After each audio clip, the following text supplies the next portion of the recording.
Bonjour, aujourd'hui nous vous proposons un focus sur la maladie Ebola et les moyens de la prévenir. Nous avons avec nous Madame Renatou Sama-Traoré, bonjour. Bonjour.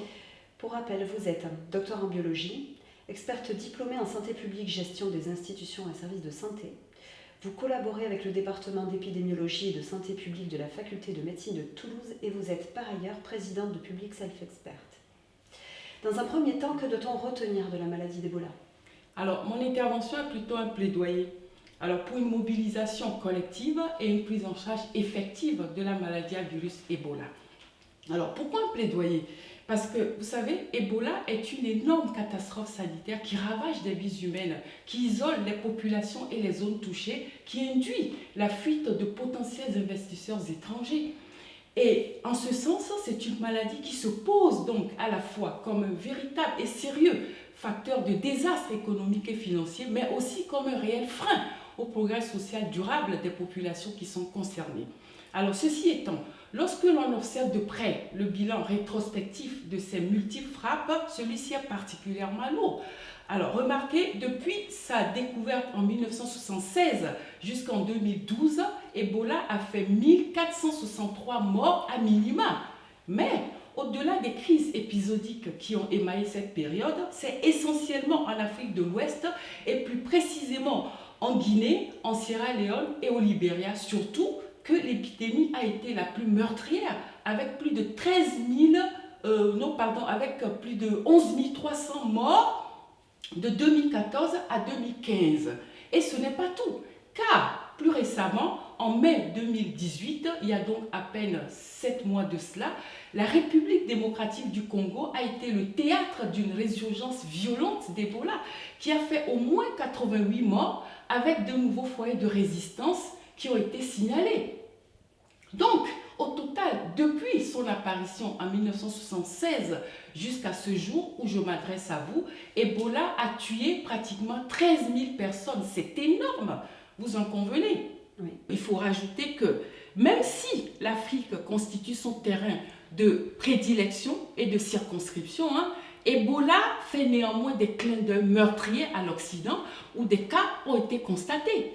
Par exemple, en Allemagne, en Espagne, en France, au Royaume-Uni aussi, en Norvège aussi, aux États-Unis également, où au total 3 cas de décès ont été recensés. Certes, des progrès ont été faits de part et d'autre, c'est indéniable, mais nous pouvons beaucoup mieux faire.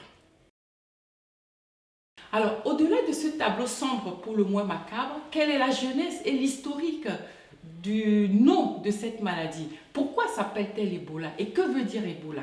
Eh bien, le mot Ebola signifie eau blanche.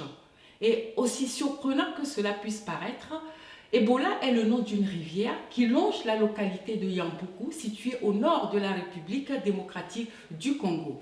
Alors, cette rivière a été dénommée Ebola ou eau blanche dans la langue gandhi, probablement, c'est une hypothèse d'école, probablement en raison des écumes blanchâtres qui émanent de ces flots et bordent ces flancs.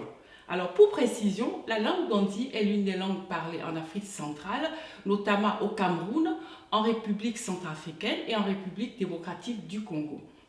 Alors, la maladie Ebola étant apparue pour la première fois aux abords et au pied de cette rivière, celle-ci a donc cédé son nom à cette funeste maladie.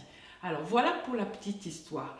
Et plus concrètement, comment définir la maladie à virus Ebola? Il s'agit d'une maladie aiguë et grave transmise par un virus appartenant à la famille des filoviridés. Alors, il faut noter qu'à ce jour, 5 espèces ont été identifiées par la communauté scientifique. Il s'agit du Zaïre, du Soudan, du Bundi-Bugyo, du Taï Forest et du Restov. Mais ne vous fiez surtout pas aux apparences, parce que derrière ces noms à résonance poétique se cachent de véritables meurtriers, car ce sont ces espèces de virus qui sont la cause de la maladie à virus Ebola, souvent mortelle chez l'homme.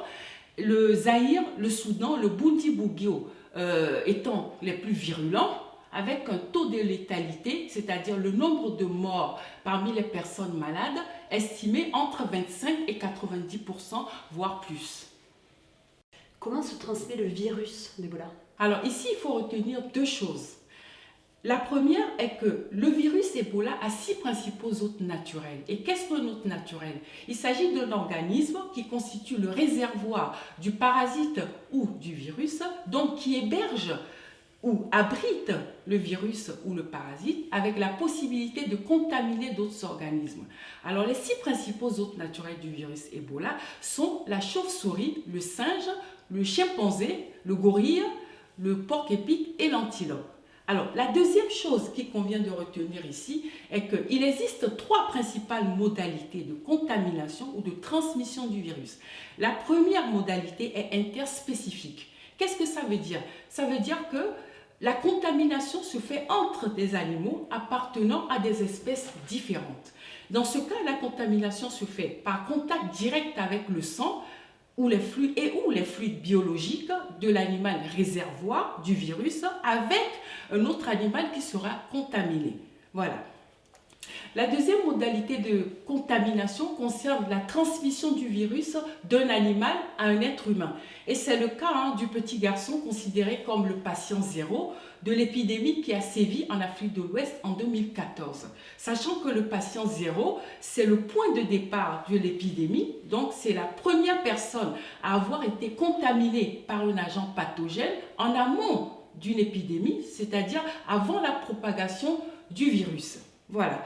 Alors, de quoi s'est-il agi? Donc d'un petit garçon de 2 ans qui habitait en Guinée et qui a été contaminé par une colonie de chauves-souris, réservoir du virus, qui logeait dans le creux d'un arbre au pied duquel cet enfant avait l'habitude de jouer, et pas que lui d'ailleurs, ainsi que d'autres enfants du village. Alors la mauvaise nouvelle, c'est que cet enfant est mort de la maladie Ebola, ainsi que le personnel soignant qui était impliqué dans sa prise en charge. Voilà. Alors, la troisième modalité de contamination concerne la transmission interhumaine. Et qu'est-ce que ça veut dire? Ça veut dire que la contamination se fait d'un individu à un autre, donc juste au sein des individus. Voilà. Et à travers notamment les fluides, les sécrétions, les muqueuses, le sang aussi, et puis la peau, entre autres. Alors, ce qu'il convient de retenir, c'est que ici, en dehors des 3 principaux canaux de contamination, il existe une 4e voie de transmission du virus qui se fait par le biais de la délivrance des soins, d'ailleurs donnant lieu à un schéma que l'on appelle les IAS, c'est-à-dire les infections associées aux soins. Et dans ce cas, la contamination se fait soit par contact direct avec le sang et les fluides biologiques des patients, soit par des aiguilles non stérilisées. Quels sont les symptômes de la maladie? Alors, avant d'aborder la symptomatologie, il convient de préciser que la durée d'incubation, c'est-à-dire l'espace de temps qui sépare l'infection de l'organisme contaminé et l'apparition des premiers symptômes, varie de 2 à 21 jours. Alors, les premiers symptômes se manifestent souvent par une fièvre soudaine, une fatigue brutale et intense, des maux de tête, des maux de gorge aussi, ainsi que des douleurs musculaires. Et en général, ces signes sont souvent suivis de vomissements et diarrhées, d'éruptions cutanées aussi, et puis d'une insuffisance rénale et hépatique, ainsi que d'hémorragies internes et externes. Par exemple, le saignement des gencives ou la présence de sang dans les selles. Comment diagnostique-t-on cette maladie? Alors, toute la complexité du diagnostic réside dans une possible confusion des symptômes avec ceux du paludisme, de la fièvre typhoïde et de la méningite. Et c'est d'ailleurs pour cette raison que l'OMS recommande de confirmer le diagnostic de la maladie Ebola par des tests ou des méthodes d'analyse fiables telles que le titrage immunoenzymatique ou le test ELISA ou le test de la séroneutralisation par réduction des plages de lyse ou encore par le test de détection par capture de l'antigène ou par microscopie électronique aussi ou par isolement du virus sur culture cellulaire. Alors, je suppose qu'à ce stade, vous vous demandez s'il existe des traitements contre Ebola. Eh bien, malheureusement, non, car il n'existe encore aucun traitement homologué qui puisse en venir à bout du virus, même si un vaccin administré à titre expérimental en Guinée s'est révélé protecteur. Et que peut-on faire en guise de prévention? En guise de prévention, il faut mettre en œuvre toute une conjonction d'actions pour ne plus assister à cette hécatombe dans une posture de résignation.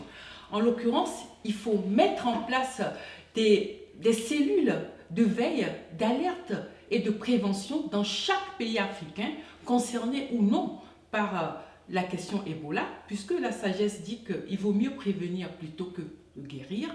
Ensuite, il faut définir des PRS, c'est-à-dire des plans de riposte stratégiques qui soient efficaces, qui soient pertinents et performants. Par ailleurs, il faut sensibiliser abondamment les populations aux facteurs de risque tels que la consommation de la viande insuffisamment cuite, d'animaux hôtes naturels que nous avons évoqués précédemment. Il faut également recommander le port des gants et des équipements de protection individuels et adaptés à toutes les personnes qui s'occupent des malades, que ce soit les agents de santé ou que ce soit la famille. Il faut recommander le lavage systématique des mains à toutes les personnes ayant eu un contact avec les malades, que ce soit dans le cadre hospitalier ou que ce soit à domicile. Ensuite, il faut rechercher et identifier toutes les personnes susceptibles d'avoir été en contact avec des malades d'Ebola pour faire le suivi de leur état de santé pendant au moins 3 semaines. Ensuite, il faut retenir que l'OMS recommande aux hommes et aux femmes ayant survécu à la maladie Ebola de s'abstenir de tout rapport sexuel, que ce soit anal ou bucco-génital, pendant au moins les 12 mois consécutifs à l'apparition des symptômes. Ensuite et enfin, il faut prendre en compte les facteurs socio-culturels. Vous savez, dans certaines communautés, les morts ne sont pas immédiatement enterrés. Or, ces espaces temporels transitionnels qui séparent le décès de l'enterrement différé constituent autant d'interfaces pour la prolifération ou la propagation du virus. D'où l'importance de sensibiliser, d'informer et d'impliquer les populations pour qu'elles puissent enterrer assez rapidement les morts d'Ebola afin d'endiguer les flambées. Merci Renatou d'avoir répondu à toutes nos questions. Merci Émilie.